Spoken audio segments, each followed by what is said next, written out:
Hello, everyone, and welcome to the National World War II Museum. We are thrilled to have you today for our Medal of Honor Community Forum.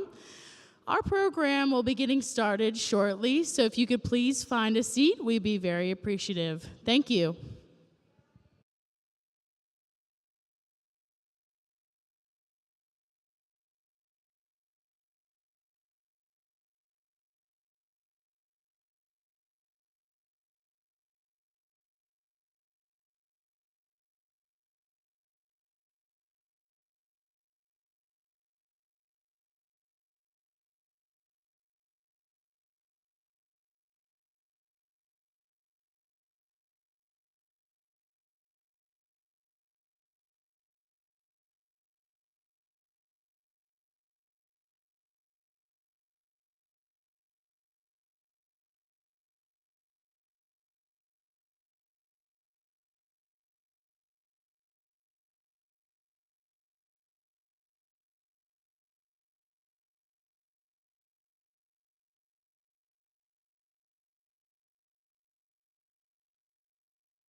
Good morning.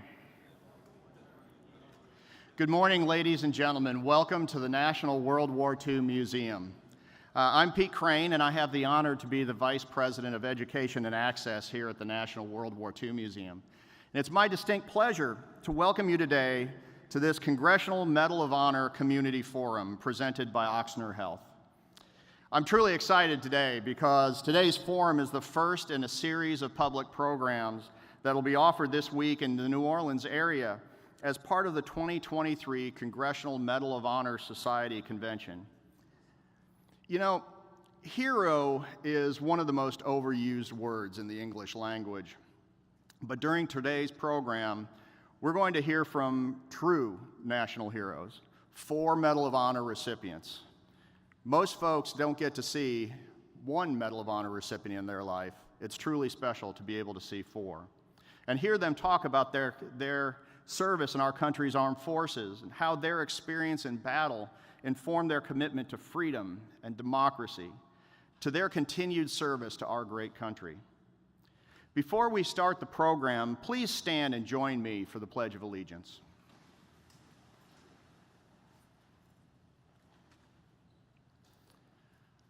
I pledge allegiance to the flag of the United States of America and to the republic for which it stands, one nation, under God, indivisible, with liberty and justice for all. Thank you. Please be seated.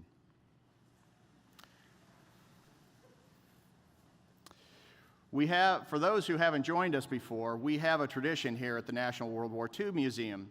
And one of my favorite things that we do, we get to recognize World War II veterans, home front workers, or Holocaust survivors who are joining us and are with us in the audience today, or watching from home, or even joining us in spirit. So if you are a World War II veteran, and I know we have one because I talked to him right before this, if you are a World War II veteran, a home front worker, or a Holocaust survivor, please either stand to be recognized or wave your hand so that we can, there's Major Hall right there.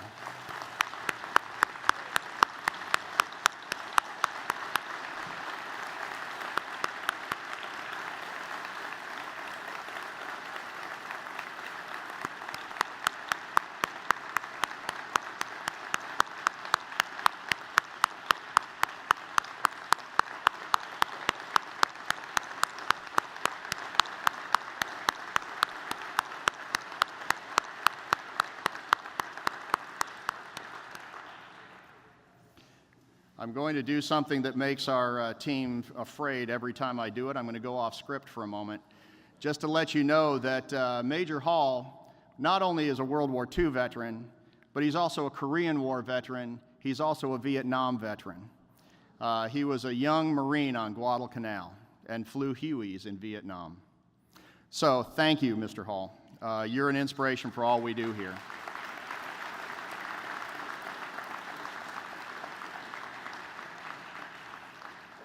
It's our honor to pay tribute to our World War II veterans, home front workers, and Holocaust survivors here and every day at the museum. At this time, I'd also like to recognize other veterans, active duty military, and military family members who are with us, and this is going to be a lot of folks standing up to be recognized, and that's a wonderful thing. Please stand and be recognized.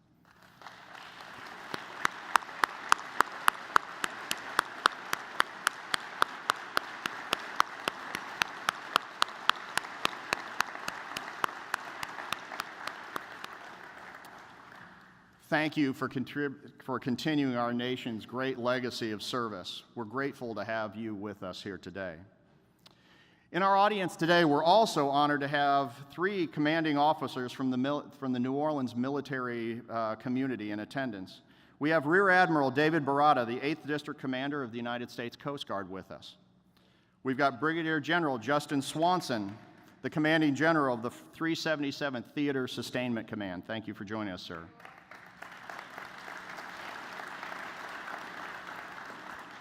And we have Captain Lena Kamen, the Commanding Officer of Naval Air Station and Joint Reserve Base Belle Chase. Thank you for joining us.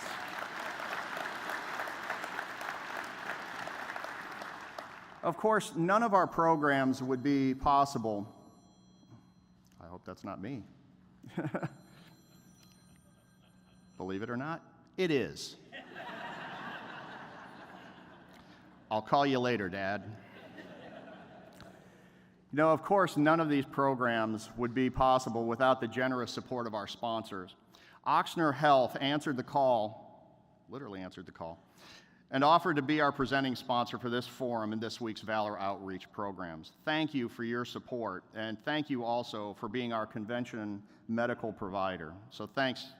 So ladies and gentlemen, at this time, please welcome the CEO of Ochsner Health and member of the Board of Trustees, Pete November.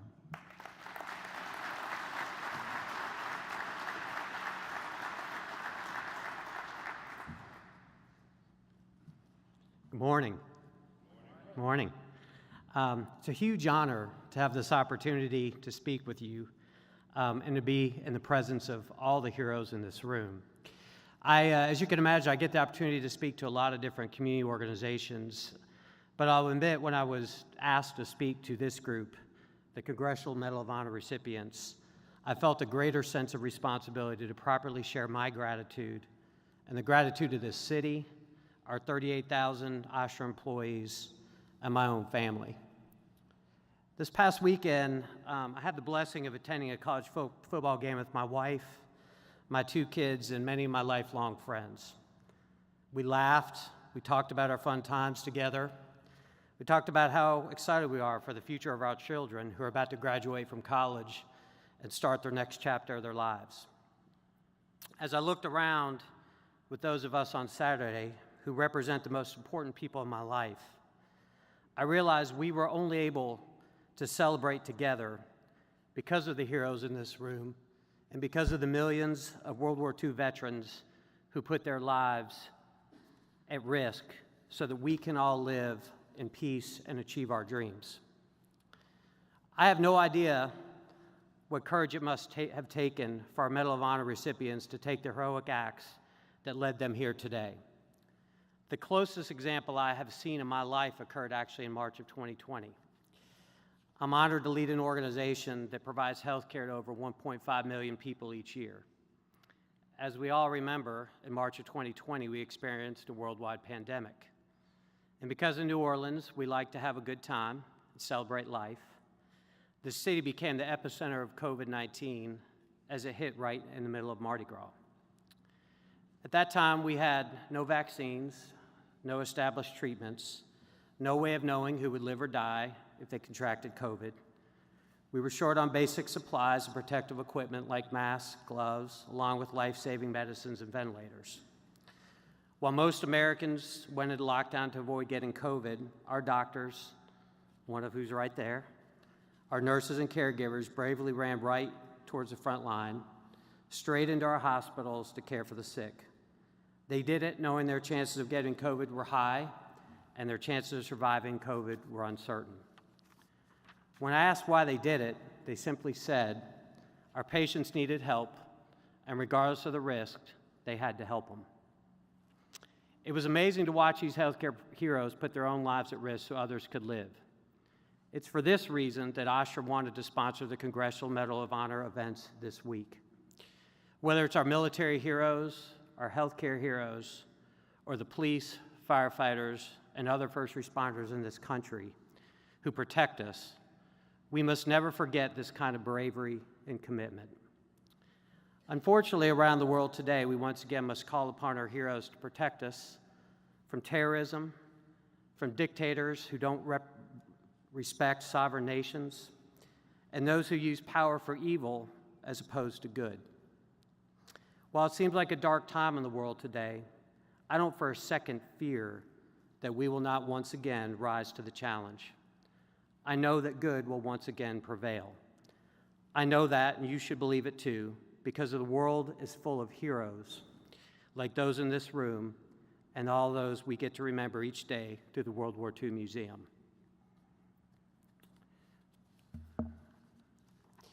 That is why events like this are so important. And I am at peace knowing that the heroes will once again rise and meet the challenge so all of us can live freely in service to this great nation. Thank you again for being here today. I hope all of you have a great week as we celebrate our Medal of Honor recipients. And I hope you'll now join me in an expression of gratitude for the Medal of Honor recipients with us today.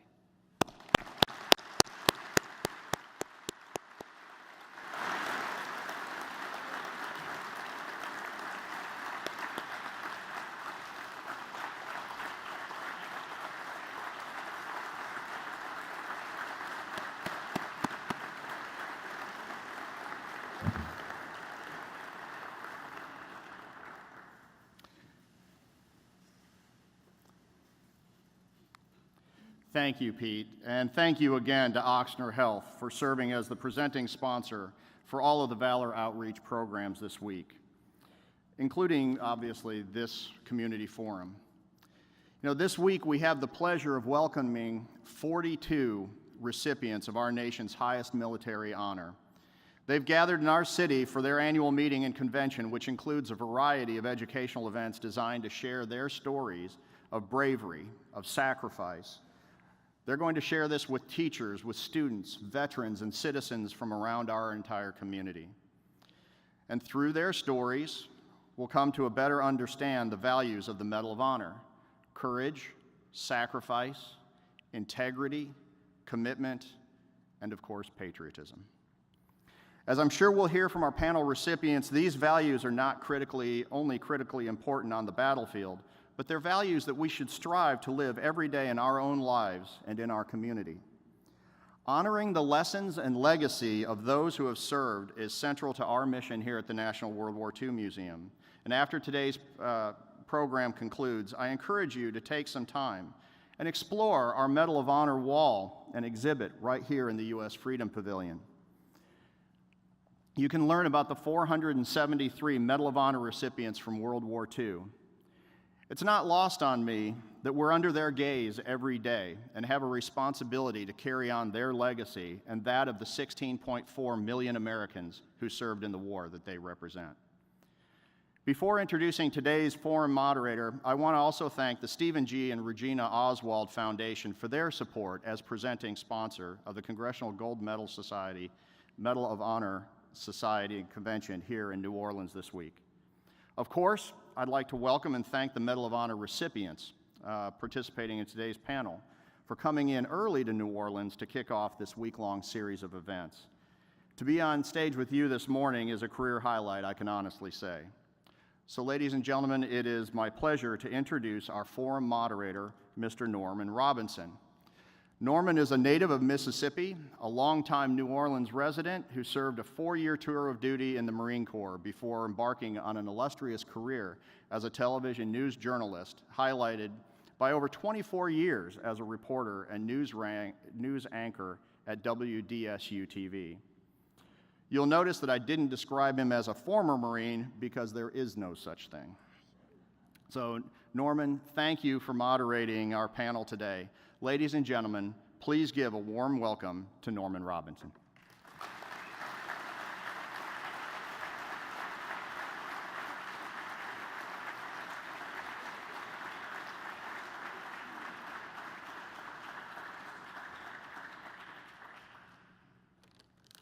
Thank you, Pete.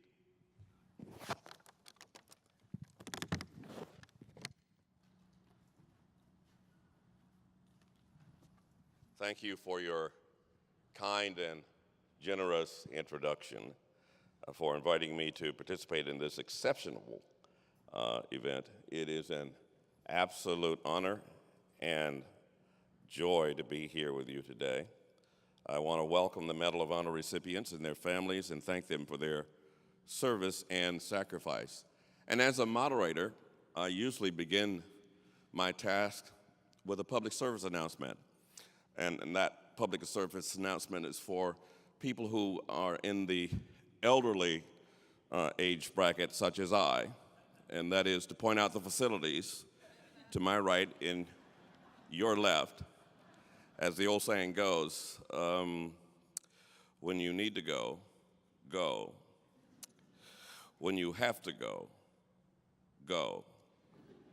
If you wait until it's necessary to go, you may find you've already been. As a Marine, being able to meet these Medal of Honor recipients and engage in conversations with them, which I did in the ready room, it's quite extraordinary. And I was touched by not only their heroism, but their humanitarianism.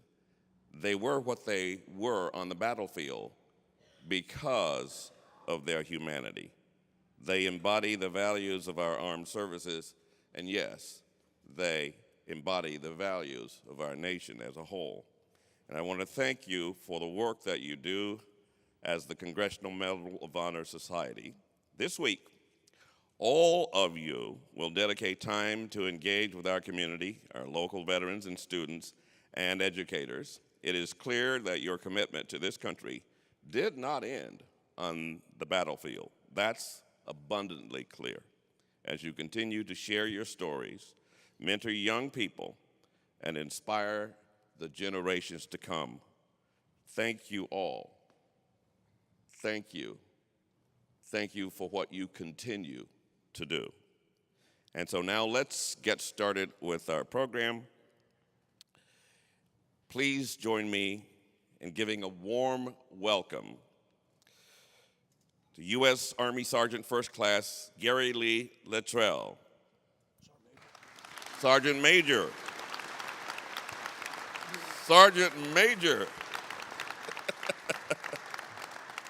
Sergeant Major Littrell was presented the Medal of Honor for military valor during the Vietnam War. U.S. Army Captain Harold Arthur Fritz.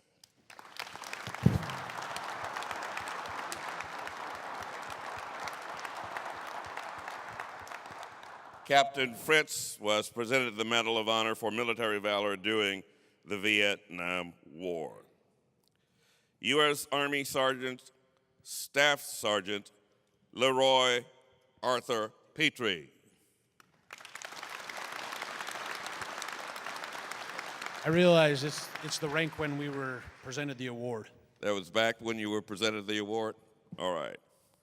Sergeant Petry was presented the Medal of Honor for military valor during the War on Terrorism in Afghanistan.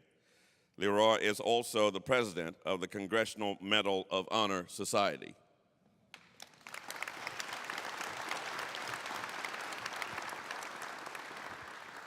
U.S. Army Sergeant Ryan M. Pitts.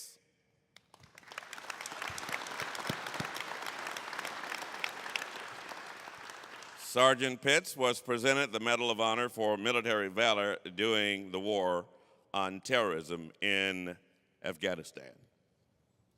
Now, here's how the process will go. We will have a discussion, and you gentlemen will be free to jump in at any time. I don't have to prompt you. No one had to prompt you on the battlefield, I'm sure. And I do have questions that were submitted by the audience. The first question on our list is,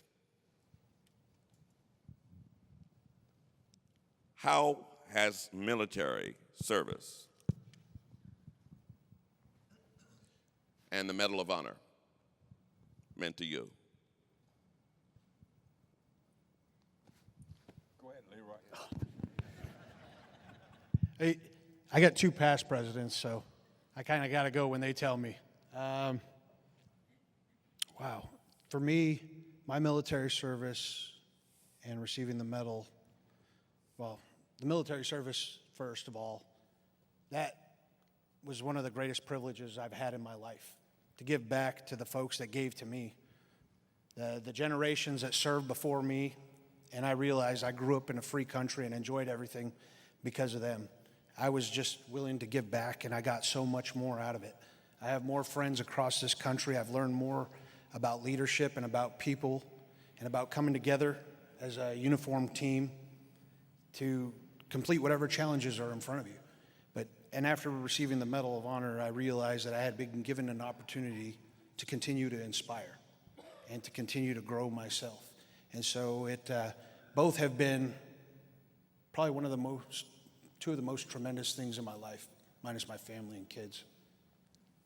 My military career started when I was 15 years old. I doctored up my birth certificate, joined the Army, got halfway through basic training, got caught and sent home.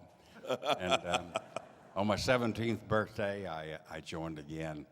And I found out early that if you're going to succeed in life, you set goals and find mentors. And I constantly found a mentor and wanted to live up to my mentor. And I would set a goal, achieve that goal, and set another goal. So that was how I moved through my 23 years of active duty. Receiving the Medal of Honor was something that was very, very different. And I do want to share this, especially to our young people, okay? I'm not proud of what I'm going to say. But when I received the Medal of Honor, with help, I put myself up on a pedestal. Never let that happen to you. regardless of your accolades, regardless of your achievements, never put yourself on a pedestal. You know, I was helped on that pedestal. You know, met at the airport, given a police escort, went to the Pentagon, had coffee served by a brigadier general. Wow, look at me, I'm somebody. I put myself on a pedestal. I had a real good friend that told me one day, I don't like you anymore. And that hurt. He said, get off that pedestal and come on back down and be the Sergeant Littrell that we know and love. Never let that happen to you, okay?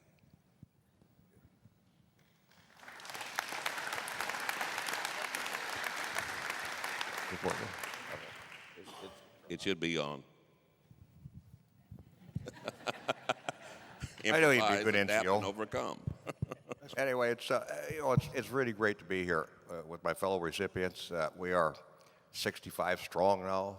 Our numbers keep declining, but the desire that we have, each one of us, to go out to America and be the people that we want to be to the people that need that particular reinforcement to be Americans, to be part of this great team that we have. When I got out of the military service taught me the teamwork that was necessary, and it didn't matter whether you were a political affiliate with the Democrats or the Republicans or the Libertarians, or whether you came from a wealthy family or a family that was blue collar or poverty-stricken family. We were a team. And I think the fellow recipients will tell you the same thing.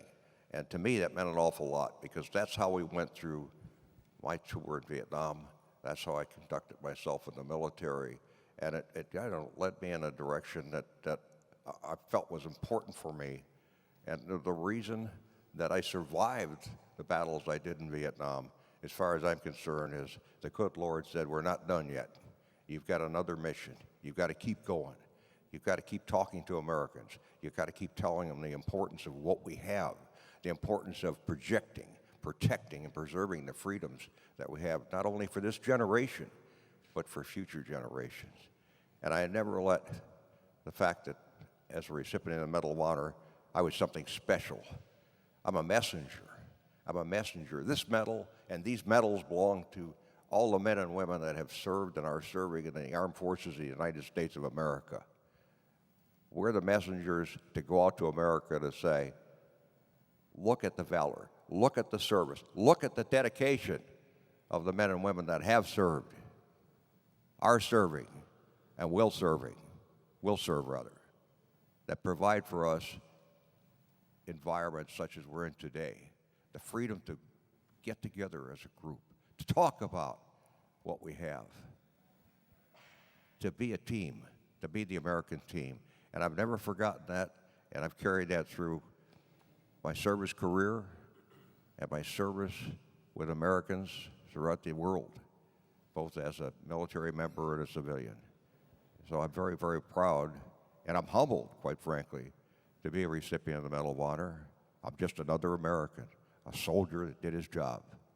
But now I've got the mission to carry forward the message of valor, service, and dedication of our men and women that are serving and have served and will serve. Thank you.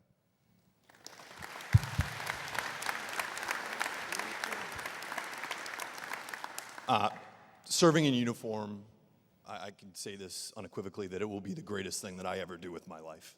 I wish I could say that I joined for altruistic, service-driven reasons. I joined for money for college. The GI Bill strongly attracted me.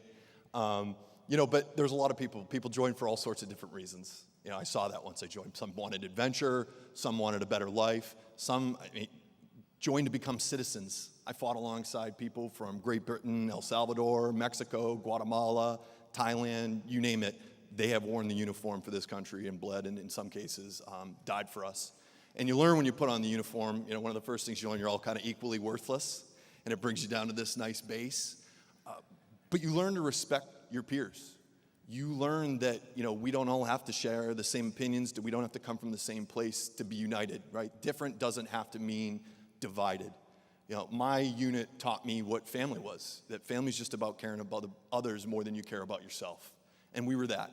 It didn't matter the color of your skin, who you worshiped, who you loved, whatever it was.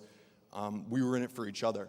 And, you know, it can be there. It's hard, you know, in these days where we can feel so divided, but we have more in common than we realize. And when we work together, there's nothing that we can't accomplish.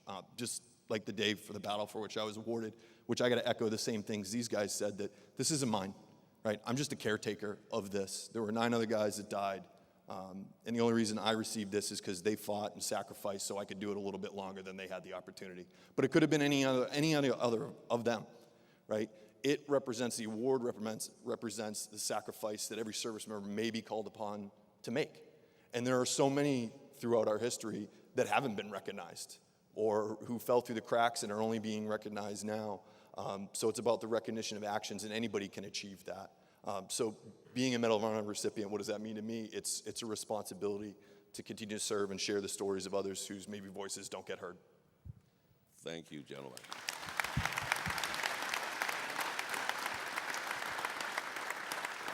The late poet John Donne once said, "Each man's death diminishes me, for I am involved in mankind. Therefore, never ask for whom the bell tolls. The bell tolls for thee." Ladies and gentlemen, we are privileged to be in the presence of 4 brave Americans who answered the toll for humanity.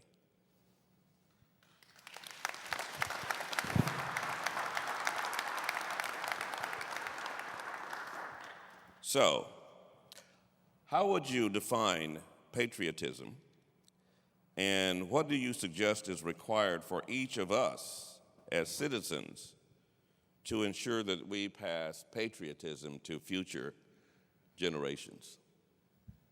Sure, yeah. Leroy, thanks for volunteering me. Patriotism to me is just, it's about love for your country, right? And that can look like different things to different people. But it is being invested. It's not just blind devotion to your country, but being critical, right? We can be critical and still love our country and giving back. And I think it's talking about, like what I mentioned about service, you know, that was born out of patriotism being there. And that can inspire others and realize that when we give, we get more than we could realize. I liked the talk that was given earlier about the first responders and all of that, because while I was serving, deployed downrange, Afghanistan, Iraq, guess who was taking care of my family? All those people that were back here. Guess who was taking care of them when I got back home from overseas? All those people that were back here. And so I love the earlier comments about the heroes being all around us.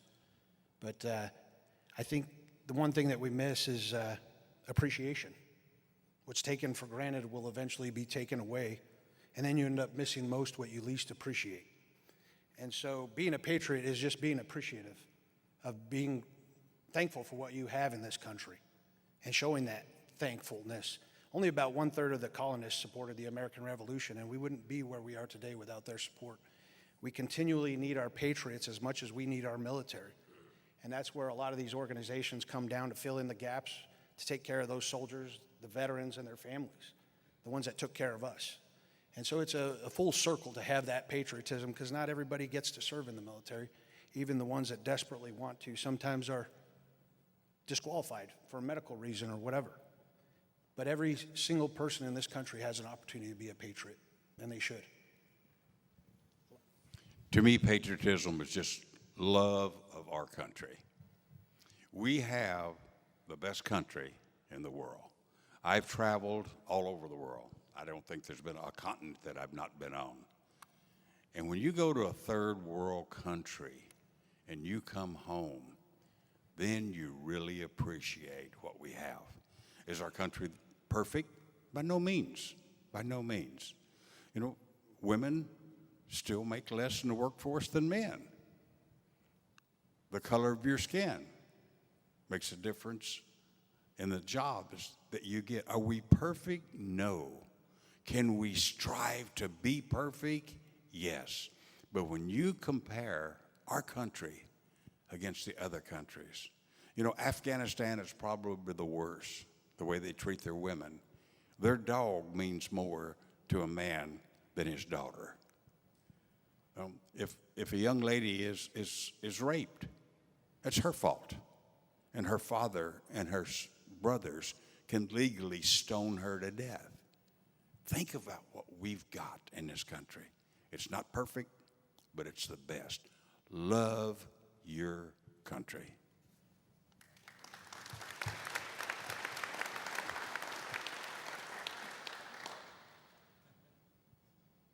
And reflecting on what has been said here, it's really important, I think, that the message of love, the message of humanitarianism, the message of appreciation for what we do to keep our country strong and free, it's all part of patriotism rolled into a ball.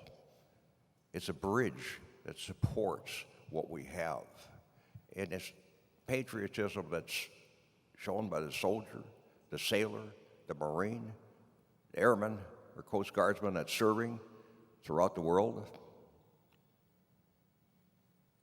It's the love of country that's shown by the people that support those that are serving, that show compassion for their neighbors, that are part of the Boy Scout efforts, the Cub Scout efforts, the Girl Scout efforts, Future Farmers of America, helping the youth understand the importance of their role in helping to maintain a strong bridge of patriotism that supports this country. It's something that we, as Gary said, if we go to a third world country, some of you have gone, some of you haven't, and you see what people living in those countries don't have simple necessities for hygiene, health care, food, and then come back to America and see the bountiful evidence of all those things, plus all the other freedoms that we enjoy. And those freedoms aren't free, they're costly. They take us all together in supporting a patriotic approach to loving this country. We must continue. We can never lose that. If we lose that, we will spiral down to the black hole and become a country that none of us wish to pass on to future generations. You said I could jump back in, right? Yeah, absolutely. Well, you see people, you don't have to go to one of those countries to see it. You see it on our news and in the world news all the time. People leaving across bodies of water, people stowing away in boats, people crossing deserts. Shoot, leaving Afghanistan, you saw them clinging to an aircraft that was flying away just to get an opportunity to set foot in this country and have the opportunity that we sometimes take for granted because we feel we're entitled because we're born here. And so it puts it into perspective what patriotism really is. It's, like they said, loving your country and not taking it for granted. Well, I'd like to add to that too. Like, I think as a nation, we have a special kind of patriotism in the sense, like I talked earlier, but I served alongside people that wore the uniform that were born in other countries. And I think one of the things that's special here is that I could go move to Japan or Russia, and I could live there the rest of my life. I'm not sure that I would consider myself Japanese or Russian. But the first day you step foot on American soil, if you are committed to what we believe in and you love this country, you can be an American. And to me, that's a pretty special brand of patriotism because anybody can exhibit it.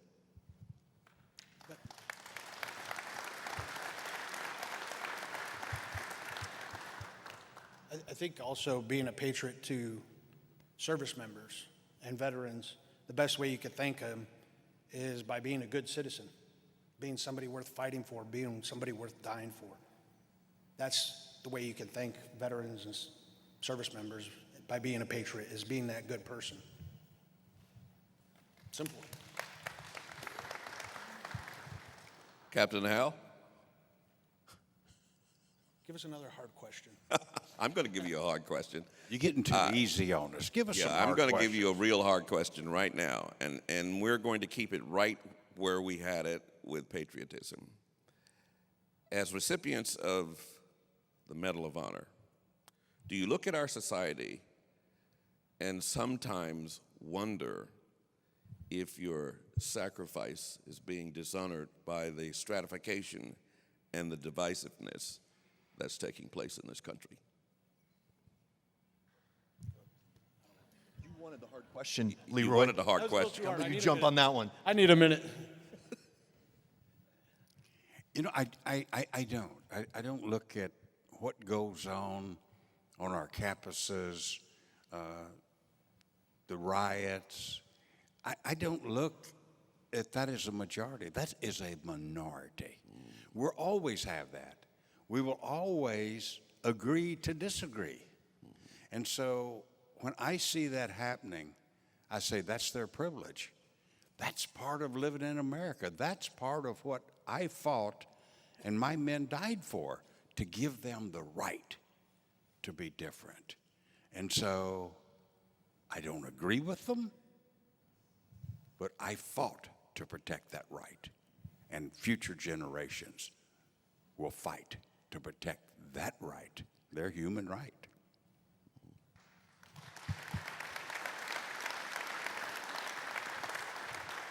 Gentlemen? Well, I'd like to add to that. You know, Gary's hit some important points here, as the other recipients have. When you look at our country and you look at where we are, and there's turbulence and disagreement, but you have to ask yourself, you know, why are so many people from other countries fighting to come into the United States of America? Take a look at the southern borders. Take a look at the northern borders. Take a look at the influx of people. They want to come in because they know what we have here is very precious. It's fragile, but it's very precious, and they want to be part of that. And yeah, we can't agree with everything. We can disagree with something, but we allow them, as Gary said, we fought for people to have that right. And one of those rights is the freedom to gather, the freedom of speech. You go to some other countries, and you don't have that. North Korea, China, try some of those. You don't have what we have here today. And other countries would like to see us have that degraded to the point where we become as nonchalant and non-caring as they are. But that won't happen as long as we have concerned Americans. Look at 9/11. It was a terrible, terrible attack.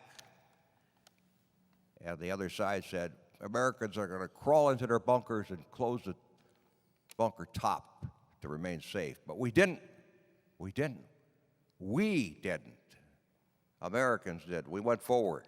And it was a terrible tragedy.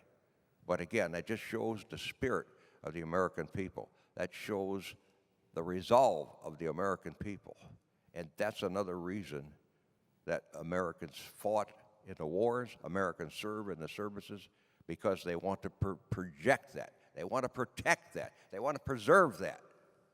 And if we ever lose that, we're kicking the can down the road for our grandchildren. And I don't think anybody in this room would stand up and say, that's okay. And if you are one of those people that say that's okay, I'll personally pay for a ticket to ship your ass out of this country.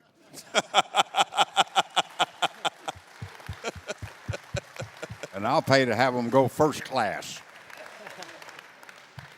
And he's got the money to do it. You want to add anything to that, Sergeant Pitts? I guess I don't necessarily look, it depends on where the divisiveness is. This is a very subjective question, right? Depends on where we're looking. I look at any time people are executing or exercising their, Bill of Rights, their constitutional rights to do whatever that is. I don't have any issue with that. I don't have to share the same opinion. But I do think that, one thing is we all share this country. It's not just mine because I wore the uniform. We're born with 2 ears and one mouth. And I think we're, intended to listen a little bit more. And I think about the men I served with. And I know that we had different, and many of those that came home, that we had different opinions on things. And I don't think that's what makes me feel like any of that sacrifice was a loss. I think the only thing that's ever made me feel conflicted about what we gave and what my friends gave up would have been with how we handled the war and the withdrawal, right? And how we look at war as a country. You know, whether you were to look at Vietnam or the global war on terror, you know, I think that the American people we all should be a little bit more critical up front and say, what cost are we willing to pay, right? If it's just is it an arbitrary number? You know, in the global war on terror, was it 3,000? Is it 5,000? Right? That's the only thing that's made me look back and say, what did my friends sacrifice? So you can look at it on that hand, but the other hand that I look at from my own personal experiences, I would not change a thing about my service. I wouldn't undo any of it regardless of how it all played out, because I got so much more from the men and women that I served with, you know, that I got to see other Americans, what I got to see them do, to know that people would lay down their lives for others that they didn't even know, right? I saw other units come in to support us where they risked their aircraft, their lives, their crews to save me and my brothers and everybody along the way. That's about the only thing that's ever made me question, you know, that. You don't have to clap. Gentlemen, your discussion here today has exemplified that the Medal of Honor embodies the values of not only courage, but sacrifice, integrity, commitment, and yes, patriotism and citizenship. But when it comes to these values or any other character quality, which one is the utmost importance to you and makes you who you are? I've said many times, integrity is the most important word in the English language. Without integrity, we're an empty body without a soul. And for you young men and women, never, ever jeopardize your integrity. Never lie, never steal, and never cheat. First time you tell a lie, it's difficult. Second time you tell that lie, it's easier. The third time you tell that lie, it's nature. Look in the mirror. Ask yourself, who am I? Am I a person with integrity? If there's something in that image that's looking back to you says you need to improve on this today, then strive to improve that. Integrity is the most important word in the English language. Never, ever jeopardize your integrity. Hey. We looked at each other because I think we both wanted to pick integrity right off the bat, but I agree, 100% integrity. It's the most important because it's easy to do the right thing when everybody's watching. It's harder to do the right thing when nobody's watching. For a lot of people, they'll cheat themselves. And so integrity always holds you accountable to the most important person, and that's yourself. Because you can't cheat yourself. It'll only catch up with you. Well, I'm looking at courage. I think courage is important to me because courage says an individual has the intestinal fortitude to stand up on issues that may not be favored by most others. Courage means to me a person that disagrees with another one will do a face-to-face. Today, it's easy to get on a keyboard and say, I don't like Leroy Petry because I think he's a snook. But to come together with him face-to-face, it doesn't happen that often. So it takes the moral courage and the physical courage, that combination of things. I know a young man that was a soldier in Afghanistan, and he was called back from the field. He was assigned to the burn pits. And while he was assigned to the burn pits, there were 2 Afghanistani children that were trying to forage out of the burn pits, which had just been ignited.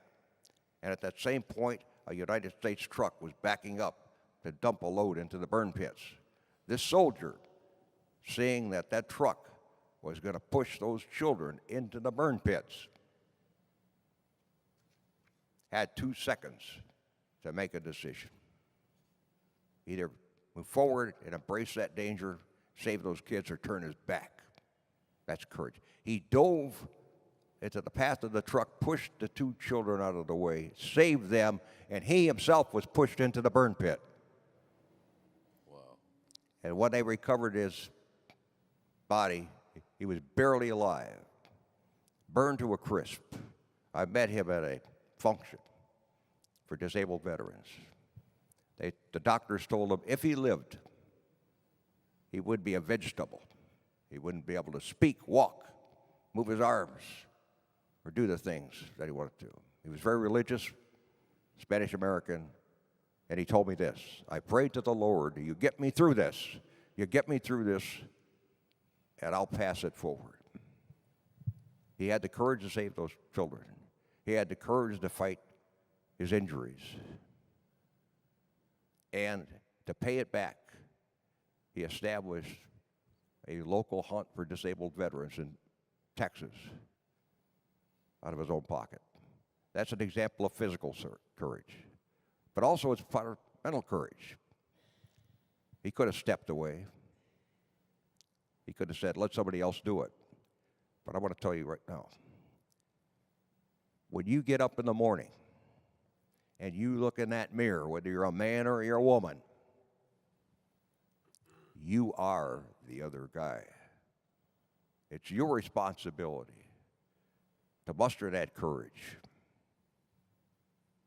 to be the American that loves his country, to be able to say, I stand for this. You've got to have that courage. That courage takes on another thing.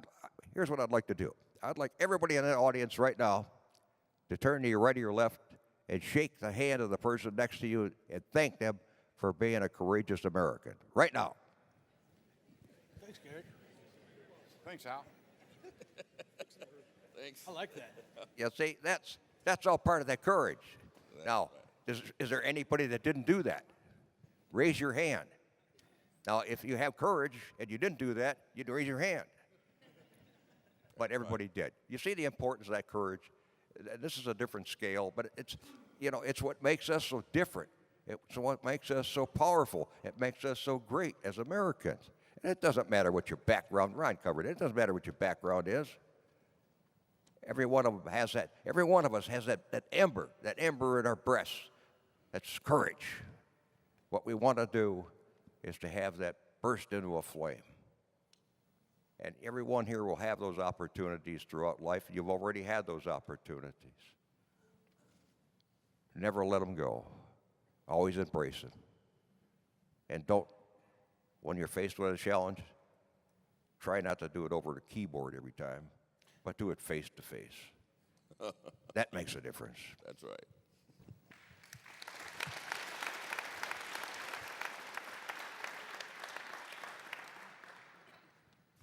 For me, I mean, it varies day to day. I think they're all equally as important. That's my safe answer.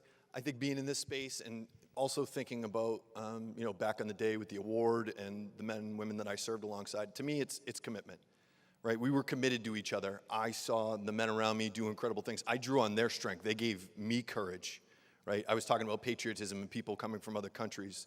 One of the guys that we lost that day, whose name was Sergeant Israel Garcia, he was from California. His family immigrated here illegally from Mexico. Israel gave his life to save mine. I'm here because of the sacrifice that Israel made, right? His patriotism. There was Jason Hovader, who was somebody with us, this young kid from Tennessee, really funny, loved to sing and perform, and he was a hilarious kid. But he was also afraid of dying, and he would talk about that openly in our unit. Well, that day when our platoon leader asked for volunteers to come reinforce the position I was at, I know Hovader was scared out of his mind, right? But he was the first one to raise his hand and volunteer to make a mad dash to the observation post where I was at, where he would give his life in our defense. So to me, that commitment to each other, right, I could find all the other values in those around me, even maybe when I felt weak and couldn't. And then for me, that's why today commitment's important to me.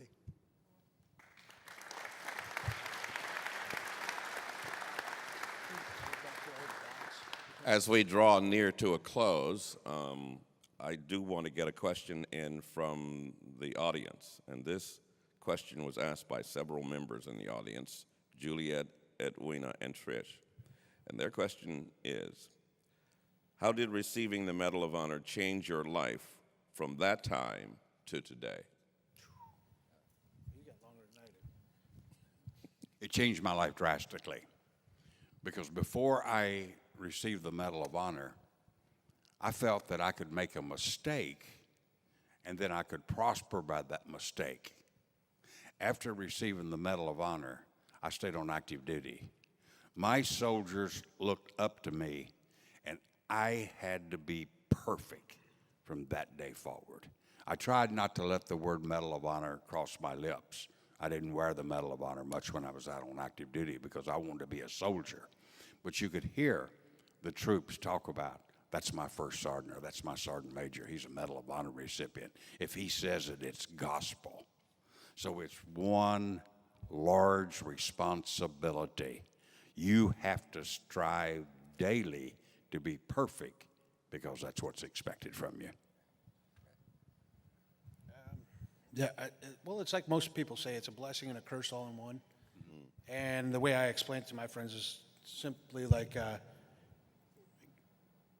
Gary said, is that for us, going in and clearing buildings, the first guy into the room is usually the worst spot because he's the one banging in the door and everybody sees eyes on him first. I said, it's kind of like being the number one man every day.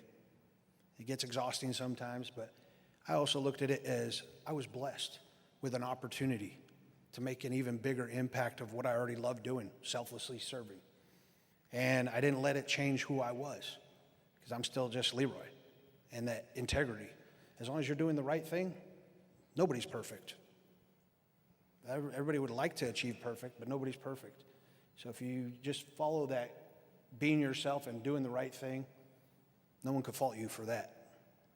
And that's all I try to do, is share this platform with all those who served and all those that it represents. And like they said earlier, it's a symbol that any of us is capable of great things. We don't have to be given accolades to be a hero to somebody. It could be as simple as listening to their problems when they're having a hard day, helping them out when they have a difficult task. That's what the important thing of receiving this medal to me is about, since I received it. But it has its pleasures too, because chances are I wouldn't be on the stage meeting all of you folks, like the thousands of people I've met over the years. Same with a lot of these guys. We've had the opportunity to inspire, and everybody has that opportunity. But I tell a lot of folks, the word inspire, the first part of that, aspire, to build yourself up. So once you've been built up, you can inspire others, but don't lose that integrity. Well, because of the medal, I've had the opportunity to speak to roughly 75,000 young men and women. And 2 weeks ago, thanks to being a Medal of Honor recipient, I was able to take 60 children from the inner city in LA, in the Watts area, put them on 2 C-130s and fly them to the Space Center in Houston. And all of this is because of the medal. So as he said, the medal is good, the medal is bad. The good part is now where we have the opportunity to be able to talk to 75,000 kids. That's a lot. And I talk about the 6 core values of the medal: courage, commitment, sacrifice, integrity, citizenship, and patriotism. And if we live our lives by those 6 core values, we'll be a good citizen.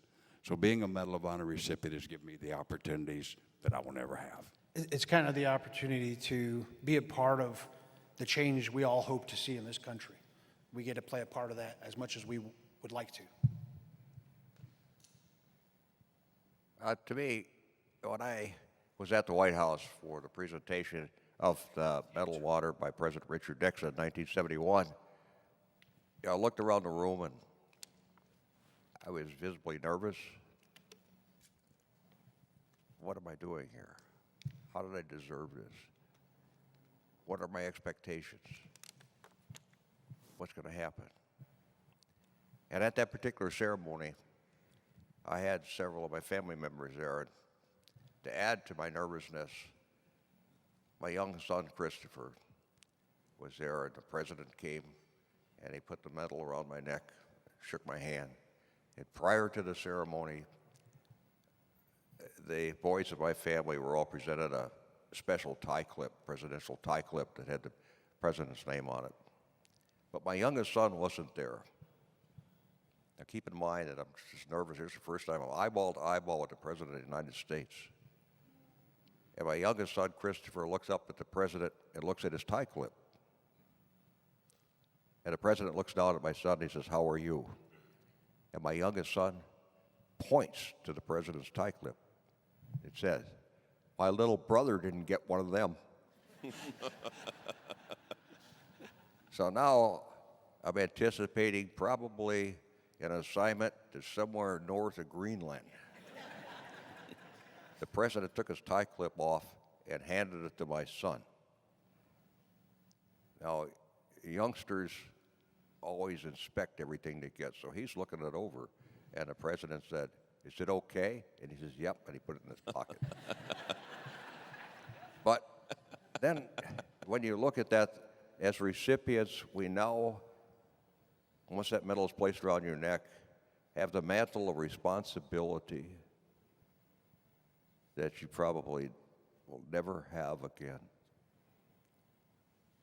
That means that you're representing the service, sacrifice, dedication of all those men and women that have served, are serving, and will serve in the armed forces of the United States of America. And that, my friends, is an awesome responsibility. You think about that. You have to live a different life. You have to remind yourself who you are. You've got to be careful where you go, and what you say, to whom you speak, because of the group that you represent. And I'm proud to have been chosen to do so, but it's one that you cannot take lightly. It's a serious obligation. And as my fellow recipients have stated, we try to get out there, and it's important. It's important to get out and see Americans and talk about who we are and what we represent. And none of us on this platform wear Superman suits underneath our coats or ties or shirts. We're all regular Americans. Just like you, just like those that are serving, just like those that served and were killed in action. So it's important for Americans to understand that what we represent, we're humbled by. We're very proud to be the messengers, and we'll continue to spread that message of valor, dedication, as long as each of us can do so, as long as the good Lord allows us the ability to walk and talk in a reasonable fashion. But you've got to understand, being recipients, we're also regular people. And recipients may get a speeding ticket. Recipients may step out on the wrong side and do something that's a little goofy, because we're regular people. But when we wear that medal, we take our responsibility very seriously. Thank you. Each and every one of us. And it doesn't matter whether it's me speaking or the other three recipients here or any of the remaining recipients. They tell you the same thing. We'll do the best we can, as long as we can, for America and for its military members. Amen.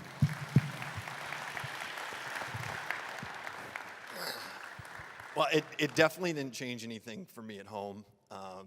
My wife makes sure that I stay humble, as I'm sure everybody else's do as well. I got to make the bed, and I was like, I got one arm, and I still get it too. Hey, yeah.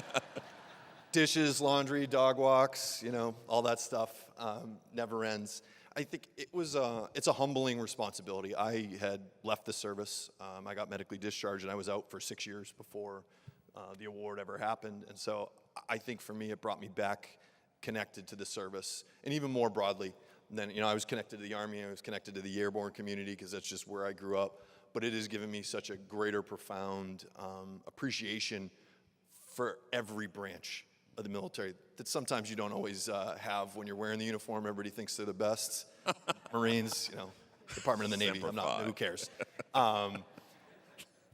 But you know, gives us a platform to talk about, you know, issues that plague service members, whether that's, you know, mental health and returning home, because that's nothing new. That's been happening ever since humans have been fighting war. People have been coming home with invisible wounds, or helping with service members transitioning. So it's put me in a position to continue to serve, and it's not about me. And just like they said, like honestly, when I feel walking around, I feel like a moving podium just carrying this thing. Like it's wearing me, I'm not wearing it, and it represents so much more than just me or my actions, but everybody that was there that day, everybody that had an impact on that battle, and everybody that wears the uniform. That's just service, and I'm grateful. It's an awesome responsibility that I take very seriously. Thank you. How about a round of applause for our Medal of Honor recipients? Thank you, gentlemen. I'm not ready to leave. Seated. No, you remain seated. Remain seated. Yeah, you can remain seated. Remain seated for pictures. Wow. Thank you, Norman. Thank you, Gary, Hal, Leroy, and Ryan. This has been truly an inspiring conversation, and thank you for sharing your experiences so honestly and for taking questions. As I mentioned, this is the first of many of our educational programs taking place throughout the greater New Orleans area this week as part of the Congressional Medal of Honor Society's 2023 convention. So what a great way to start this convention on off. I'd like to quickly highlight a few of the opportunities that we're encouraging the public to attend this week. On Wednesday, we're doing something you only get to do in New Orleans. We're hosting a parade of patriots that will begin at 6 p.m. on St. Joseph to Convention Center Boulevard before ending at Mardi Gras World. Be sure to look for the special beads that only Medal of Honor recipients will be throwing, so something truly New Orleanian. On Saturday, November 4th, the museum's Jenny Craig Institute for the Study of War and Democracy will hold a special symposium about the history of the museum starting at 8:30 a.m. and will also hold a very special family and military appreciation block party from 9 a.m. to 3 p.m. We invite you to join us this Saturday for these exciting events and explore the new Liberation Pavilion, which will open to the general public for the first time. Please visit the museum's website to learn more about these events and register. Again, please join me in thanking our forum participants, Gary Littrell, Harold Fritz, Leroy Petry, Ryan Pitts, and our moderator, Norman Robinson, and the presenting sponsor of this community forum, Ochsner Health. Thank you for coming. Hope we get to see you again this week. Thank you, gentlemen. I know there's a request to get a picture of you.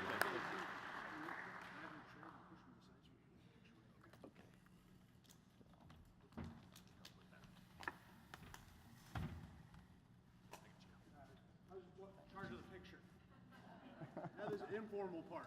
Photographer.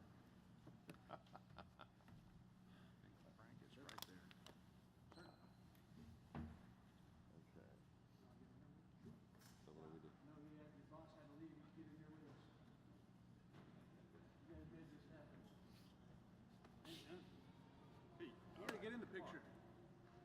Yeah, you got to get in the picture, Peter.